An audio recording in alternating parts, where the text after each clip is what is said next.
Imagine a magician who can make your money disappear without you blinking. He doesn't use a wand.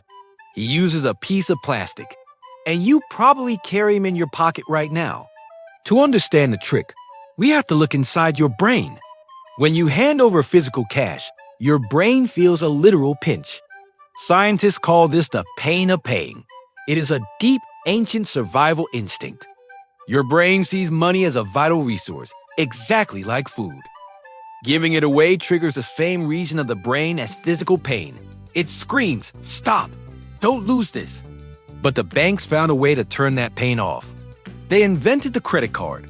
When you swipe or tap, the transaction is abstract. Your brain doesn't register the loss. It feels like nothing.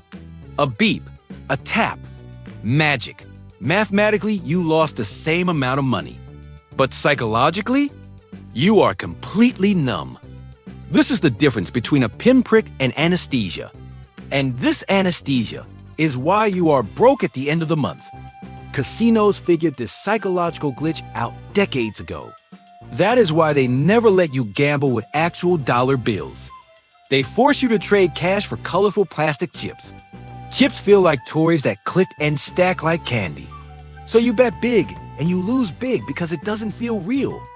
The modern world has taken this casino trick and applied it to every aspect of your life. Think about video games that ask you to buy V-Bucks or gems. They add a layer of translation between your hard-earned money and the spending event to turn a financial decision into a simple button press.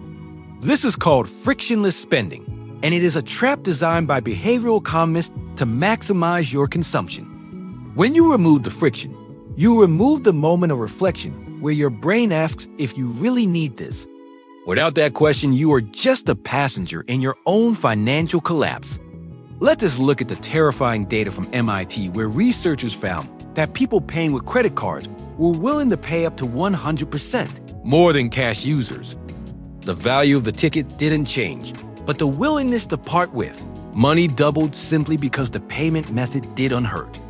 If you apply that math to your life, the results are devastating. Let's say you only overspend by 15% because you use cards. If you spend $30,000 a year on discretionary items, that is $4,500 gone. Over a 30-year time frame, that friction-free spending costs you over $500,000. You aren't just buying coffee, you are burning your retirement, but it gets worse. Enter the concept of payment decoupling, which happens with Uber Eats or Amazon. You get the pleasure of the food now, but you don't pay for it until the bill arrives later. This separates the consumption from the payment and makes the reward feel free in the moment. This is why buy now, pay later services like Affirm or Klarna are exploding. They take a painful $200 purchase and slice it into 4 tiny painless $50 payments to hide the total cost. We also have to talk about the silent killers, which are subscriptions. In the old days, you had to write a check for every bill, but now Netflix and Spotify drain your account automatically while you sleep. The digital economy is effectively an environment designed to dissociate you from your resources. Apple Pay and Google Pay have reduced the act of spending money to a biometric scan so easy it is like breathing. Think about the design of a casino with no clocks and no windows. It is a sensory deprivation tank designed to keep you spending. Now look at your phone with one-click ordering and saved passwords. Your phone is a portable casino. The wealthy understand this dynamic, which is why they often do the opposite and keep their money in liquid assets like real estate. These are hard to spend.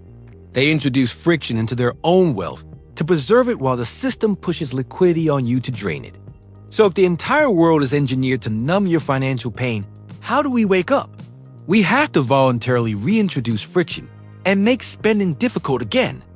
Strategy number 1 is the cash envelope experiment. I challenge you to try this for just 1 week. Go to the ATM and withdraw your budget for groceries and dining out and put the cards in a drawer. When you walk into the store with only $100 in cash, your behavior changes instantly. You become a ruthless mathematician. You will stand in the aisle holding a bag of overpriced chips, and you will physically hesitate. You will think, do I really want to break a 20 for this? And surprisingly, often the answer is no. That moment of hesitation is your financial immune system coming back online.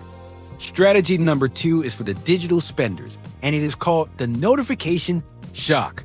Turn on bank notifications for every single transaction. So every time you tap your phone, it buzzes and shows the loss. This recouples the action of buying with the consequence of paying and disrupts the tap and forget cycle. Strategy number 3 is the ice block method. Delete your saved credit card information from Amazon and your browser. Make sure that every time you want to buy something, you have to physically get up and find your wallet. You will be amazed at how many times you will realize you are too lazy to get it, and you do not actually need the gadget. Use your own laziness as a tool to save money rather than a tool to spend it. We also need to implement the 24-hour rule for any purchase over $50. Add it to your cart, but do not click buy. Wait 24 hours so the emotional part of your brain cools down. Let's talk about the subscription audit. Once a month, print out your bank statement and take a red pen to circle every recurring charge. Seeing them in red ink on physical paper makes them real again. Remember that pain is simply information. If you put your hand on a hot stove, the pain saves your hand from burning. Financial pain tells you to pull back on spending to save your future. The cashless society is sold to us as progress, but it is rarely convenient for your long-term wealth. This doesn't mean you have to live in a cave, but it means you need to be aware of the game. You have to mentally simulate the cash transaction.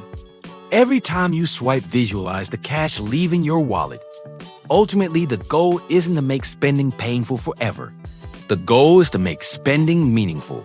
We want to stop the mindless consumption so you have money for what actually matters. So here is your challenge for the next 7 days. Try the cash-only diet for your daily expenses. Feel the texture of the bills. Observe your hesitation. Listen to that little voice telling you to stop. That voice is your ticket to financial freedom. If this video helped you see the trap, hit that subscribe button. We are building a community of people who are taking control of their brains. Drop a comment below, cash or credit. Which one rules your life?